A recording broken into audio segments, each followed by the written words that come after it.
Dear students of class 8 and the guardians, good afternoon. This is Liton Chandler, senior teacher English, Bangladesh Bank High School, Matijil, Dhaka. Dear learners, welcome to my today's class. Today I have selected an item which is passage narration. Passage narration. Clear? তাহলে আমরা যখন passage narration করব আমাদের sentence narration সম্পর্কে clear conception থাকা দরকার। আমি যখন তোমাদেরকে ক্লাসে পড়িয়েছিলাম তখন তোমাদেরকে আমি সেন্টেন্স ন্যারেশন সম্পর্কে আলোচনা করিয়েছি এবং অনেক এক্সাম্পলস দিয়েছি এবং ন্যারেশন কি এগুলো সম্পর্কে আলোচনা করেছি, but unfortunately I didn't get time to do passage narration. Okay, this is why today I have selected this item. Clear? So, dear learners, I think you will be mindful to my today's class. Read the following passage changing the form of speech. Clear? You know, narration ki amra speech. I have selected this item from Rajshahi Board 2018. Clear? আর এই passage ন্যারেশনটা তোমাদের কোশ্চেনের 12 নম্বরে থাকে, তোমরা জানো। এটা যদি correct answer তোমরা লিখতে পারো তাহলে 5 নম্বর পাবে। তাহলে আমরা প্যাসেজ ন্যারেশন করব। অ্যাকচুয়ালি তোমাদের ভয় পাওয়ার কিছু নেই। প্যাসেজ ন্যারেশন আসলে কতগুলো সেন্টেন্স ন্যারেশনেরই সমষ্টি। তারপর এটার কিছু বিশেষত্ব তো থাকবেই, যখন আমি তোমাদের পড়াবো তখন তোমরা শিখে যাবে। But for that you have to pay deep attention to my class today. Clear? তাহলে আমরা পড়ি এবং করি। ক্লিয়ার? তোমরা প্রথমে অবশ্যই যখন এই ভিডিওটা দেখবে আগে বুঝার চেষ্টা করবে। ক্লিয়ার? আগে বুঝে then you can write. Mother said to Samia, what are you doing now? মা সামিয়াকে বলল, তুমি এখন কি করছো? ক্লিয়ার? তাহলে মা কাকে বলছে? প্যাসেজ ন্যারেশন পড়ার সময় স্পিকার অ্যান্ড লিসনার এই দুইটা আইডেন্টিফাই করা অত্যন্ত গুরুত্বপূর্ণ। ক্লিয়ার? তাহলে এখানে কে বলেছে? মা বলেছে। কাকে বলেছে? সামিয়াকে বলেছে। এখানে ক্লিয়ারলি দেওয়া আছে, বাট সামটাইমস মাঝে মাঝে কিন্তু দেওয়া নাও থাকতে পারে। Then you have to understand by reading the meaning or by realizing the meaning. Clear? I am watching television. Mother Samia replied. এবার সামিয়া বলল সে টেলিভিশন দেখছে। Have you prepared your lesson? তুমি কি তোমার পড়ার পাঠ তৈরি করেছো? এই কথাটা কে বলেছে? এখানে কিন্তু নাই। তাহলে এই যে কথোপকথন কনভারসেশন, এই কনভারসেশন থেকে তোমাকে বুঝে নিতে হবে এই কথাটা কে বলেছে। Yes, mother. Clear? It's late at night. Go to bed, mother said. মা বলল। তাহলে এই যে দুইজনের কথোপকথন এখানে আছে, ঠিক আছে? এটা ডাইরেক্ট স্পিচে আছে, এটাকে তোমার ইনডাইরেক্ট করতে হবে। তো তোমরা ন্যারেশন কিভাবে করতে হয় এটা তো তোমরা জানো। ক্লিয়ার? যে ন্যারেশন বেসিক্যালি আমরা 5টা নিয়মের উপর ভিত্তি করে করে থাকি। আমরা যখন ভয়েস করেছি তখনও তোমাদের বলেছি ভয়েসও 5টা নিয়মের উপর ভিত্তি করে করতে হয়, ন্যারেশনও 5টা নিয়মের উপর ভিত্তি করে করতে হয়। ঠিক আছে? তাহলে 5টা নিয়ম কি, সেই নিয়মগুলো সম্পর্কে তোমার ক্লিয়ার কনসেপশন থাকতে হবে। ঠিক আছে? এক কথায় যদি তোমার you have to practise a lot. Clear? এবং তোমার সেলফ উইল থাকতে হবে, তোমার ডিটারমিনেশন থাকতে হবে। কি determination? I want to learn something, I want to know something, I want to learn English. Clear? এই ডিটারমিনেশন যদি থাকে তাহলেই তুমি পারবে। ওকে? তাহলে আমরা 5টা নিয়মের কথা বলছি, একটু তোমাদেরকে মনে করিয়ে দেওয়ার জন্য জাস্ট আমি বুঝিয়ে দিচ্ছি। আমরা 5টা নিয়মগুলো কি কি মনে আছে তোমাদের? এই রিপোর্টিং ভার্ব চেঞ্জ করতে হয়। ঠিক আছে? ইনভার্টেড কমা উঠাতে হয়, তারপরে সাবজেক্ট চেঞ্জ করতে হয়, টেন্স চেঞ্জ করতে হয়, আর নৈকট্যসূচক শব্দ থাকলে দূরত্ববাচক শব্দ পরিবর্তন করতে হয়। এবার তোমরা দেখো তো 5টা হয়েছে কিনা। 1, 2, 3, 4 and 5. ক্লিয়ার? 5টা। এই 5টা নিয়ম যদি তুমি ধারাবাহিকভাবে পড়ে যেতে পারো তাহলে তোমার ন্যারেশন হচ্ছে। ক্লিয়ার? তাহলে তোমাদের এখানে কোনো এক্সাইটমেন্টের দরকার, ঠিক আছে? কোনো টেনশনের দরকার। তুমি ইজিলি ভাবো, ইজিলি চিন্তা করো, তোমার কাছে জিনিসটা ইজি হয়ে যাবে। ক্লিয়ার? তাহলে আমরা শুরু করি। এখন কিন্তু আমরা অ্যানসারটা লিখছি। আমি আগেই বলেছি just you have to listen to me carefully first, then you will write. Clear? অ্যান্সারটা আমি দিচ্ছি। Mother said to son, what are you doing now, ঠিক আছে, inverted comma star inverted comma এখানে ক্লোজ হয়েছে। দেখো এটা হচ্ছে ইন্টারোগেটিভ সেন্টেন্স। এখন তোমার ইন্টারোগেটিভ সেন্টেন্সে কিভাবে চেঞ্জ করতে হয় এগুলো ফলো করো। দেখো মাদার, তোমরা জানো ইন্টারোগেটিভে যখন সেড টু থাকে রিপোর্টিং ভার্ব তখন এই জায়গায় আমরা আস্কড ইউজ করি। তাহলে লেখো মাদার আস্কড। দেখছো কত সুন্দর, সেডের পরে কিন্তু টু আছে, কিন্তু আস্কের পরে কখনো টু লেখা যাবে না মানে। তাহলে mother asked. It's very simple. যে ইন্টারোগেটিভ সেন্টেন্স আছে কোশ্চেন মার্ক দেখে বলছো সেড টু জায়গায় আমরা আস্কড লিখেছি। Is it difficult? Absolutely not. তাহলে তোমরা করবে, ক্লিয়ার? Mother asked. সাম। এখন প্রশ্ন হচ্ছে আমরা ইনভার্টেড কমা জায়গায় বসাবো। তোমরা জানো যখন আমরা ডাব্লিউএস কোশ্চেন থাকে, তোমরা ফাইভেও তো পড়েছো ডাব্লিউএস কোশ্চেন, ঠিক আছে? যেমন হোয়াট, ডাব্লিউ এর যুক্ত শব্দ, হোয়াট, ইজ, ওয়েন, হাউ, এগুলোকে বলা হয় ডাব্লিউএস। এই ওয়ার্ডগুলো যখন থাকে তখন যেটা থাকে এটাই বসে। তাহলে দেখো এখানে ওয়ার্ড আছে তোমার জন্য আরো কি বিগ প্লাস, যে আমাকে চেঞ্জ করতে হবে। কিন্তু যখন অক্সিলিয়ারি ভার্ব দ্বারা প্রশ্ন করা থাকে তখন কিন্তু ইট বসে, ক্লিয়ার? তাহলে আমাকে হোয়াট, ওকে? তাহলে দেখো আমরা কিন্তু পাঁচটার মধ্যে দুইটা পরিবর্তন করে ফেলেছি, ওয়ান টু। এখন হচ্ছে আমার পারসন, ক্লিয়ার? এবার দেখো তোমরা জানো যখন আমরা ন্যারেশন পরিবর্তন করি তখন আমরা যখন রিপোর্টেড স্পিচটা পরিবর্তন করলে সকল রিপোর্টেড স্পিচই অ্যাসার্টিভ সেন্টেন্সে পরিবর্তন হয়, ক্লিয়ার? সবার উপরে ফুল স্টপ ইউজ করতে হবে। তাহলে যদি এখানে আমাকে অ্যাসার্টিভ তাহলে আমার সাবজেক্টটা কিন্তু আগে চলে আসবে। এখানে আর আছে, আরটা আগে কেন? কারণ এটা হচ্ছে একটা ইন্টারোগেটিভ সেন্টেন্স। তাহলে আমি অ্যাসার্টিভ করব, তাহলে আমার সাবজেক্ট আগে। তাহলে সাবজেক্ট এখানে কি আছে? ইউ নো পারসন পরিবর্তনের কিছু নিয়ম আছে, তিনটা নিয়ম। এখানে যখন সেকেন্ড পারসন থাকে তখন আমরা রিপোর্টিং ভার্বের অবজেক্টকে ফলো করি। এখানে যখন ফার্স্ট পারসন থাকে তখন আমরা সাবজেক্টকে ফলো করি। যখন থার্ড পারসন থাকে তখন কোনো পরিবর্তন হয়। I think you have clear idea about person. Okay, you is second person, তাহলে আমি কাকে ফলো করব? অবজেক্টে দেব সাম। ওকে, হোয়াট, শি, সামের পরিবর্তে শি। এখন প্রশ্ন হচ্ছে যে মাদার এবং সামিয়া দুইজনের ক্ষেত্রে তো শি ব্যবহৃত হতে পারে, ঠিক আছে? তাহলে তোমাকে কি করতে হবে? এটাকে আরেকটু ক্লারিফাই করতে হবে। এখন ক্লারিফাই করতে গেলে কি করতে হবে? তোমার ফার্স্ট লেটারটা ইউজ করে দিতে হবে না। তাহলে আমরা এখানে লিখে দিলাম সামিয়া, এস। ওকে, মাদার আজ সামিয়া হোয়াট শি। এখন দেখো টেন্স করি।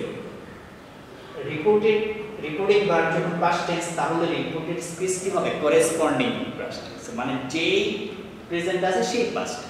ওকে, তাহলে দেখো এখানে আর এর পাস্ট কি? ওয়াজ, তাহলে শি ওয়াজ। ইজিলি বের হচ্ছে, ঠিক আছে? টেন্সটা একেবারে আইডেন্টিফাই না করতে পারলো, এম ইজ এর পাস্ট হচ্ছে ওয়াজ, তাহলে শি এর পরে কি বসবে? Was, she was doing. Okay, she was doing.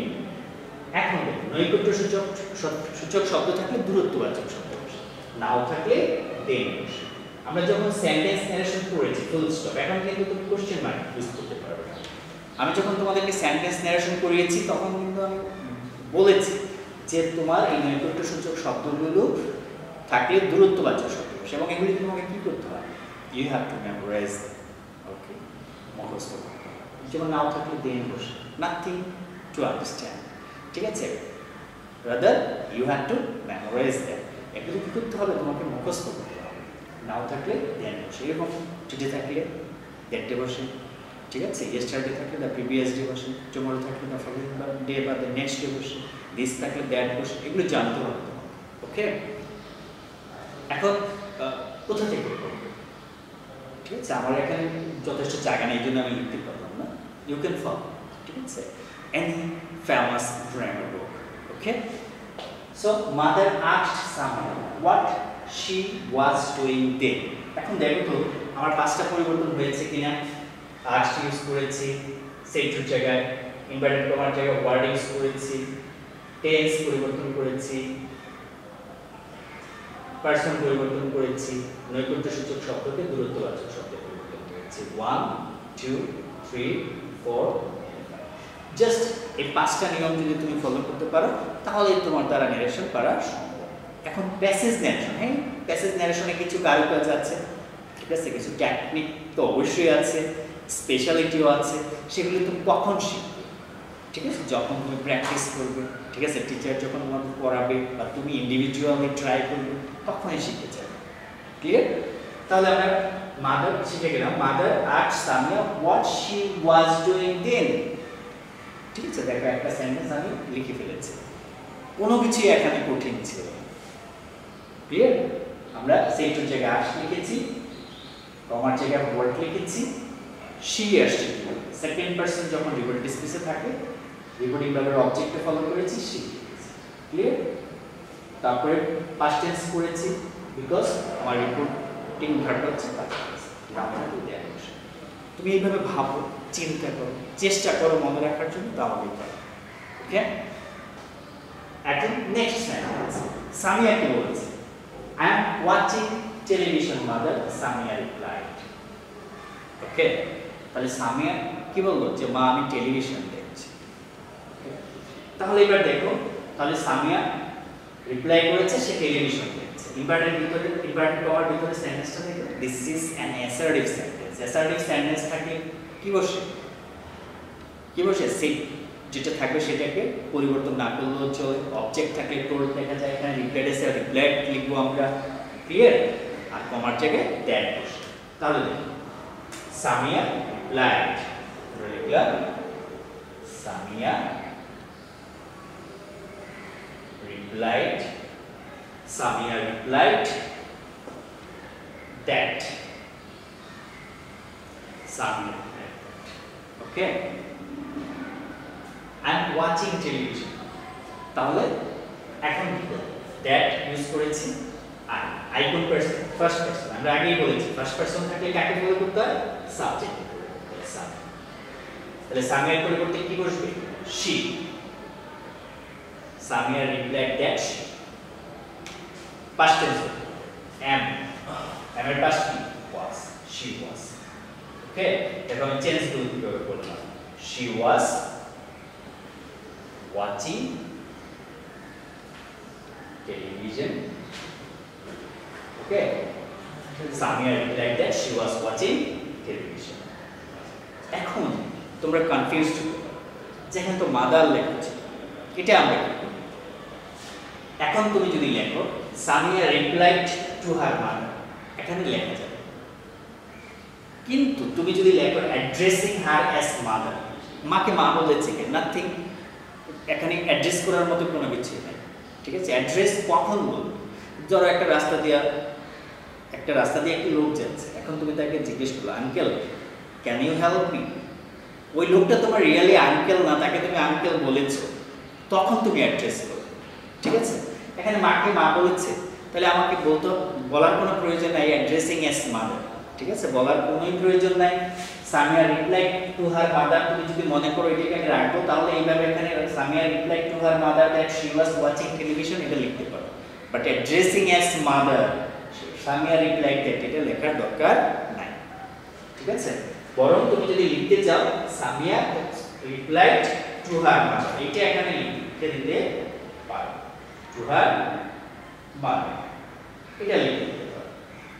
Samia replied to her mother that she was watching television. Clear? Next, have you prepared your lesson?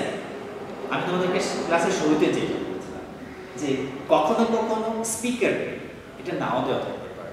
ঠিক আছে, have you prepared your lesson?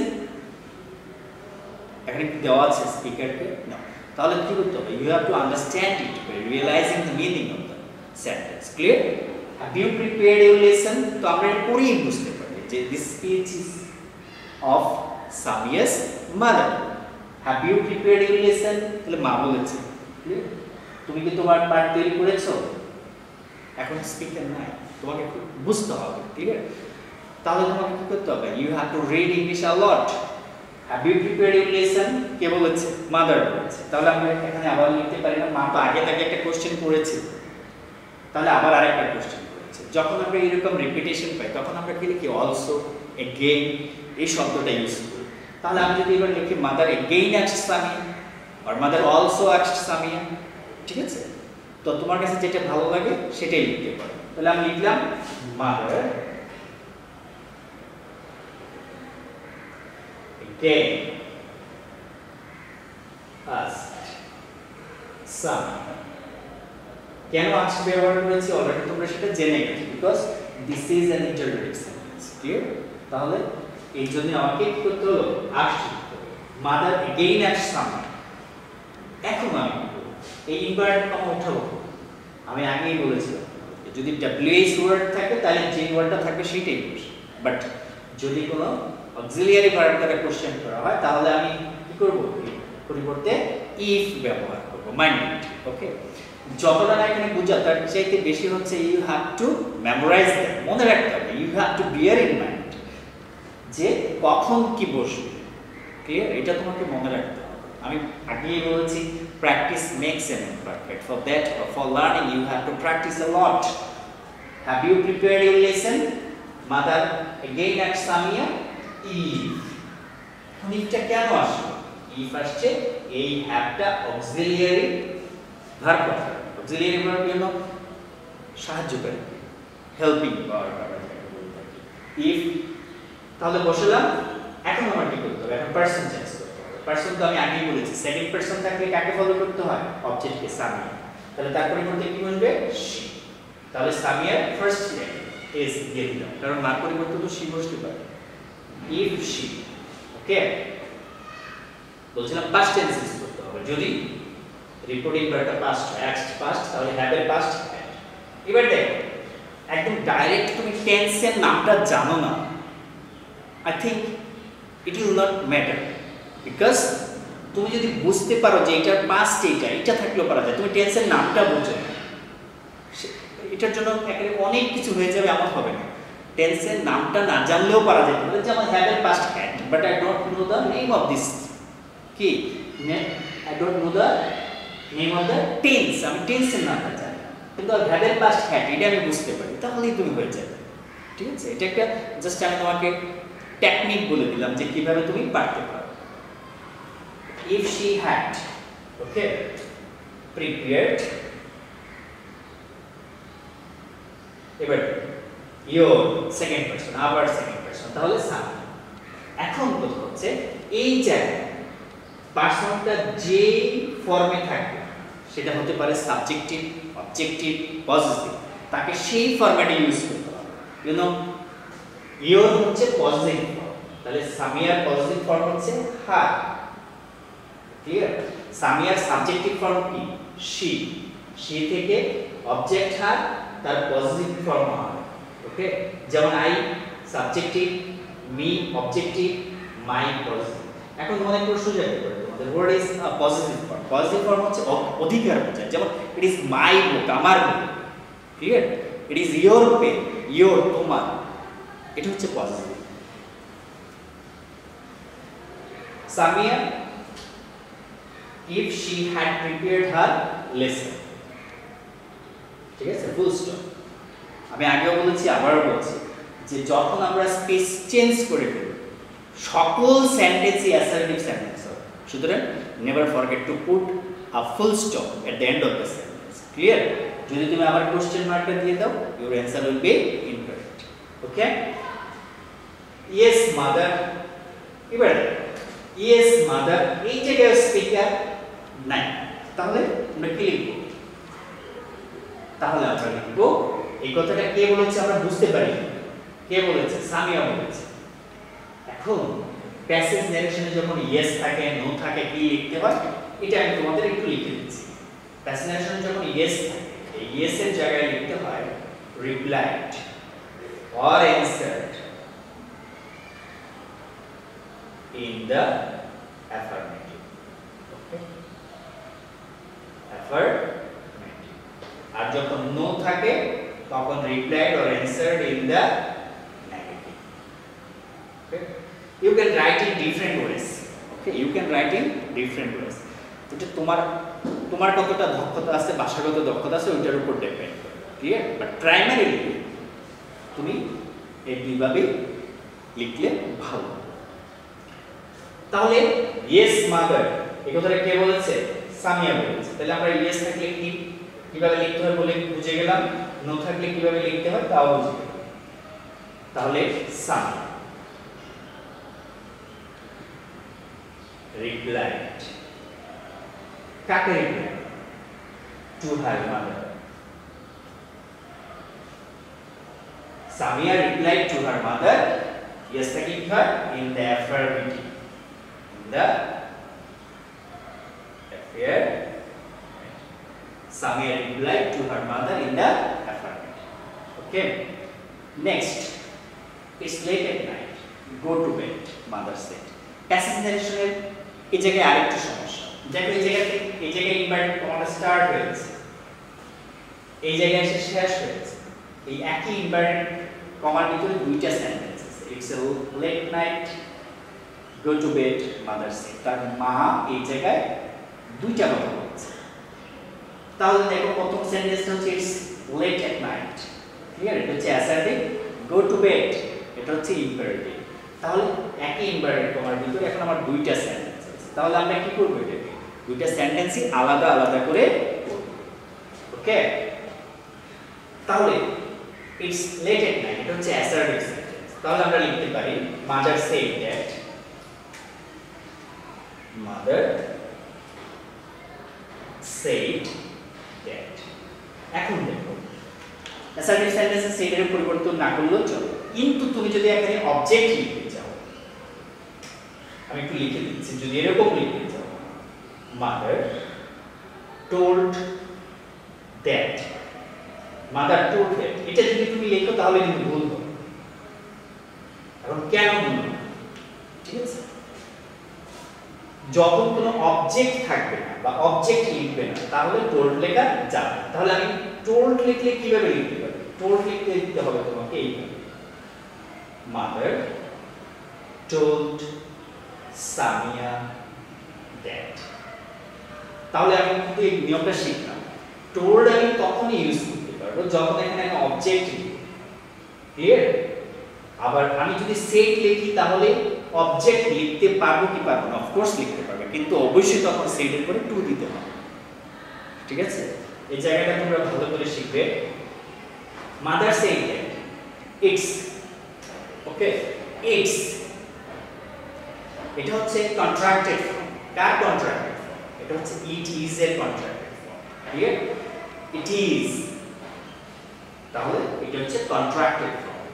Contracted form সম্পর্কে আমি তোমাদেরকে যখন dialogue করাই তখন তোমাদেরকে বলেছিলাম যে কন্ট্রাক্টেড ফর্মটা কি।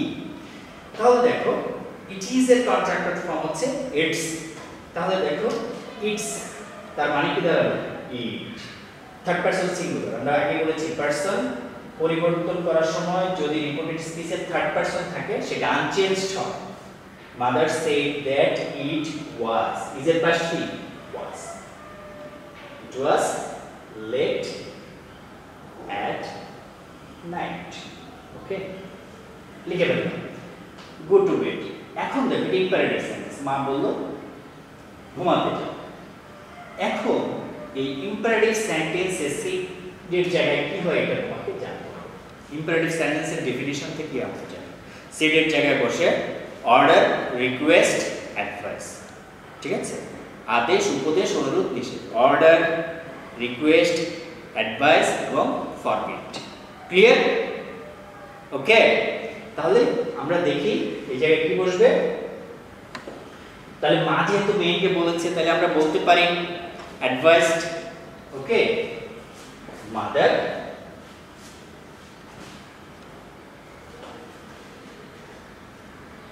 অ্যাডভাইসড হার, অথবা তুমি লিখতে পারো সামিয়া, যে কোনো একটা লিখলেই হবে।